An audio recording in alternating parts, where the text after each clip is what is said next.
Now, let's look at arts and development.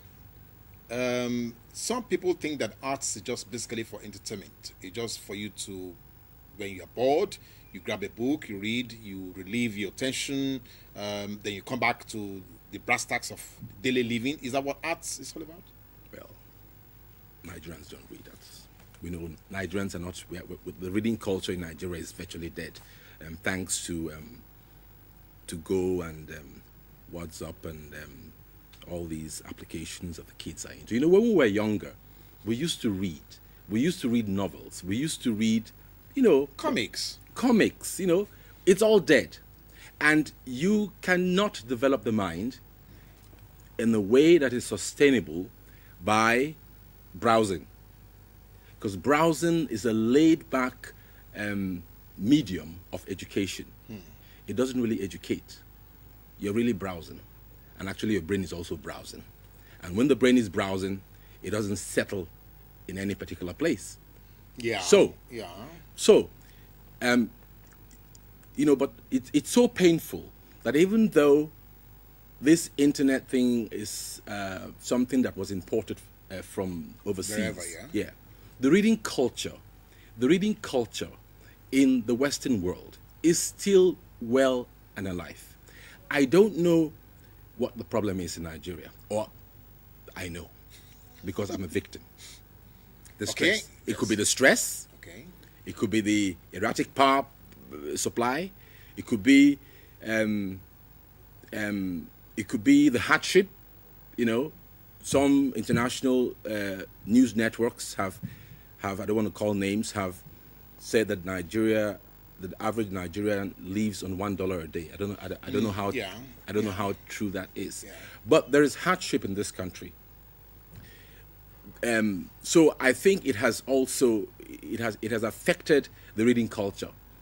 People have no. I mean, I understand that the reputable newspapers in Nigeria, I don't want to call their names, have a circulation of about 100,000 copies a day.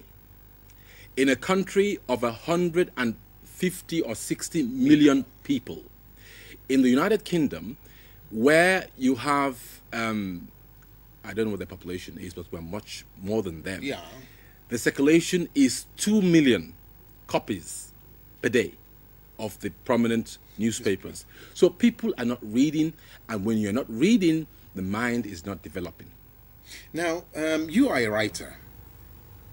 I know you have already helped by assuaging our minds that maybe the pressure of living in this environment may have, discouraged a lot of us from reading. But as a writer, do you think it's because we don't have sufficient or brilliant or creative writers who probably are not putting out good books for people to be interested in? Do you think that could be a problem? I don't think it's a problem.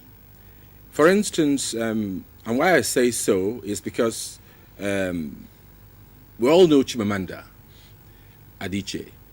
Now, She was our guest here. oh, she was. When I approached her, the people that published her book, and had a meeting with them, because I had a similar book, but my own is a memoir. Chimamanda's book is a fiction work. a fictional rendition of the Nigerian Biafran Civil War. So when I got to hear about the publishers, I went to them to ask them whether we could work together. And they told me at the time that they had just done, I think, 4,000 copies of the book, of Chimamanda's book, at the time, or many years ago, half of a Yellow Sun. Yeah. And that because of the award the book won at that time, they were making a few more copies, a few more thousand copies. Now, for a book of that quality, if she was an American, that book will sell millions. The sales will be in millions, So it's not something that we can really put our fingers on. There's a problem with the reading culture in Nigeria, and I think it's about everything. It's about the stress, it's about the internet, it's about the collapse of the reading culture for a variety of reasons that one just cannot really put his, because I'm a victim of it. When I was younger, when I was a kid, I used to read chase novels. I have novels in my house, but I don't read them. Now. I have plenty of novels. I don't read them because I'm battling with the power supply. I'm battling with the roads. I'm battling with so many things.